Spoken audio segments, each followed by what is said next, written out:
Hey guys, Callus here. You guys have got to check this game out. Most of the time, I don't know who wins the game or really anything about the game before I narrate it, the exception being probably Callus Invitational, or of course, one of my own games that I already played. This is one of those minority cases where I do know what happens in this game, and I'm bringing it to you for that reason.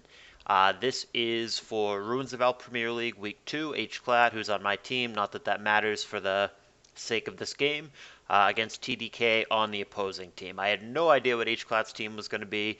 We had talked about, general strategy and like what we might want to do against TDK, but we did not get into the specifics, and I was as blind as anyone going in as to what he was going to bring. So when I saw this for the first time, I was just as jaw on the floor as I hope you guys will all be.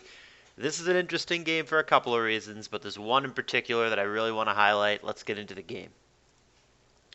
Alright, so Hclat's on the bottom, TDK is on the top. T-Tar lead against T-Tar lead, standard. Depending on the sets for both players, they can make various switches, such as a Scarm or a Bulky Water, or maybe a Choice Bander is inclined to stay in. But it's a bad turn for Hclat. He goes Rock Slide and misses, and he's not gaining lefties, and he gets hit with an Earthquake. So bad turn 1 for Hclat. Flygon here should scare out a non-Ice Beam Tar, which it doesn't seem to be, and Hclat understandably does not play around it. He goes straight for the EQ. That's going to hit a Cloyster on the way in. It becomes Cloyster on Cloyster. Standard turn 1 Cloyster play is just a spike in virtually every matchup, and that is what happens here. So TDK gets a lair.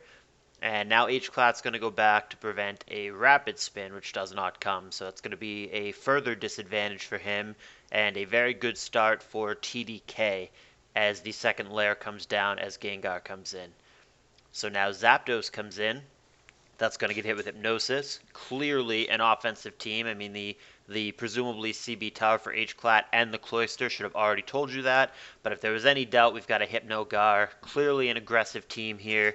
See what Hclat can do with it. He gets the Cloyster in, trying to find an opportunity to either get a lair down or get a rapid spin.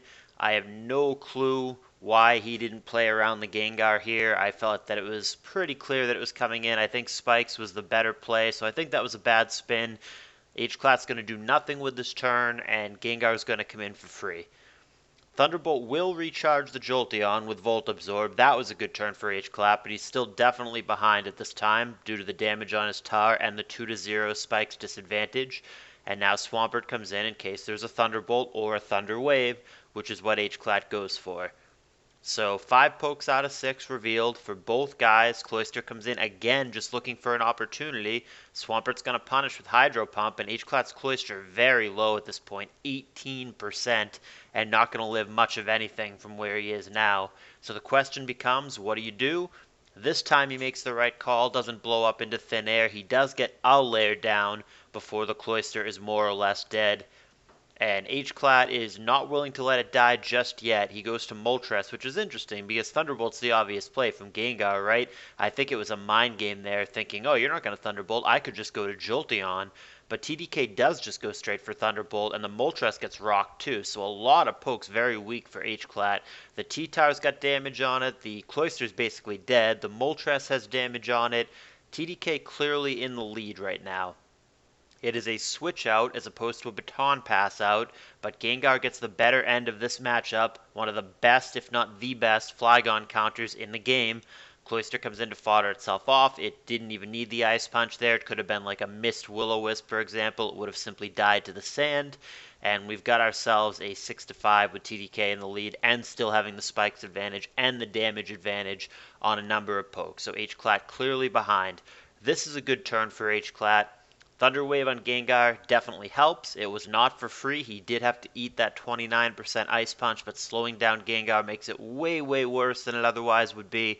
And there's an offensive Thunderbolt. Going to get hit back for Ice Punch, but he's going to survive even through the sand. The question is, can he kill the Gengar without Gengar retaliating here? And that is much less clear. TDK opts to go to Cloyster. That seems fine. Doesn't want to lose his Gengar. So Thunderbolt takes out Cloyster. We've got ourselves a 5-5. And the follow-up play is going to be T-Tar. That's going to be safe from anything that the Jolteon can do here. Thunderbolt, HP Grass, Thunder Wave, whatever it may be. He's going to simply opt for Thunderbolt, 46%. Hidden Power there, 10% is all it needs for Jolteon. Down that goes, and TDK regains his on-paper lead of 5-4, but I think in practice he's got the lead as well. It is 4-4 now, but remember, the T-Tar and the Moltres low for Hclat. Aerodactyl is the last poke that Hclat does not want to see in this situation. That's going to be really tough to deal with here. It's going to be great for cleanup duty. There's not a lot of good switch-ins as long as TDK makes decent predictions. There's the Double Edge taking out T-Tar. Here comes Gengar thinking it is going to be safe from Double Edge because Aerodactyl is going to be locked on it. But this is one of those new age, non-choice banded Aerodactyls that is actually not stuck on choice band. And Hclat's going to pay. He does survive it. He does get an Ice Punch off, but the faster Aerodactyl now threatening the kill goes for Substitute in case Gengar runs away scared. Hclat does not allow that and gets the Ice Punch off to pop the sub, but the faster Aerodactyl now gets an attack boost that it didn't need from its berry, and it is even more dangerous. Here comes Flygon. Rock Slide there is a miss that may matter depending on what the Double Edge damage roll is here. He's not willing to go for it. He goes to Swampert instead. And Gengar's going to switch in. A nice double switch there for Hclat. That was a tough play to make. A lot of people would not have, but that was a good tempo play for him to give him a little bit of control in this game. But it's going to be a tough late game for sure. Ice Punch there hits Gengar. Follow-up, which of course Hclat will be faster because he's not paralyzed, will kill the Gengar. Thunderbolt works just as well. That obviously wouldn't have hit Swampert, but for purposes of killing Gengar, it does the job. And Swampert comes in at this point. So does Hclat have HP Grass or Giga Drain? He has not shown that if he does. He goes Ice Punch just in case it's a double switch from TDK. It's not. He very well may have had a grass attack and simply been out-predicted there, but Hydro Pump going to connect, and Hclat's going to have only the weakened Moltres and the Flygon against Swampert, Arrow, Zapdos. Very tough position to be in. First thing here is he needs Zapdos to not wake up anytime remotely soon. It's killed no sleep turns just yet. Hidden Power there going to bounce off. Flamethrower 34%, so Zapdos can live one more of those. He's going to have one opportunity here, pending a crit, to wake up. So the first thing that Hclat needs is for the Zapdos to not wake up. And it's interesting here that the Moltres is faster than the Zapdos. That is not usually the case, but it's going to be a fast Moltres and a slow Zapdos, evidently, because the Moltres wins the speed war here. Zapdos doesn't wake up, down that goes, and we've got ourselves a 2-2 situation now. So here comes Aerodactyl, which is looking pretty primed for cleanup duty at this point, unfortunately for Hclat. There's the Double Edge, and it is now bad news bears. This is going to leave Hclat with a Flygon against an Aerodactyl and a Swampert. And we're going to pause at this point, because seriously, if you're Hclat, how do you win this game? How could you possibly win from here? The Aerodactyl, since we know it's not choice banded, and we know it already popped its berry, he's just going to use his most powerful attack on the way out. That's pretty straightforward. Aerodactyl's just going to double edge here. Flygon will kill it with Rock Slide or Hidden Power or whatever it may be. That's fine and well. But then Swampert comes in here. It is at 49%, and it is going to step on a spike, so maybe it's very simple. Maybe what needs to happen here is Hclat simply needs to find an Earthquake crit on the Swampert, which, I mean, hey, stranger things have happened, but obviously, mathematically, that is far more likely to not happen than to happen. But that looks like the only way out. Alternatively, if Swampert is an Endeavor Swampert set and he doesn't have Ice Beam, maybe the out for Hclat is that Swampert simply misses Hydro Pump, which is what's going to happen here. So those are probably the two most likely, if Hclat can win this game, scenarios for him. He's going to need either a crit Earthquake or a non-Ice Beam Swampert who goes for and misses Hydro Pump.